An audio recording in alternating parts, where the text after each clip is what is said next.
A by B is equal to 3 by 5, B by C is equal to 4 by 7 எனில் A is to B is to C ஐ காண்க. இந்த கணக்கில் divide வந்தா எப்படி போகணும்னு பார்ப்போம். A by B, A is to B எழுதலாம். A is to B is equal to எவ்வளோ? 3 is to 5. B by C B is to C, it is equal to 4 is to 7 எழுதலாம். ஸோ A, B, Cன்னு வச்சுங்க. அந்த வேல்யூவை இதுக்கு நேராக substitution பண்ணுங்க. ஏபியோட answer எவ்வளோ? 3, 5. நெக்ஸ்ட் பிசியோட ஆன்சர் 4, 7.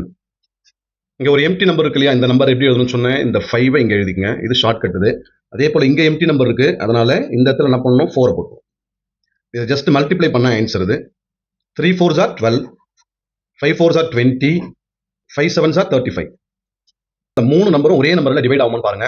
ஸோ எந்த நம்பரும் இதில் டிவைட் ஆகாது. அதனால இந்த கணக்கு எப்படி எழுத போகிறோம்? A is to B is to C is equal to விகிதத்தில் எழுத போகிறோம். 12 is to 20 is to 35. இதுதான் அந்த கணக்கோட ஆன்சர்.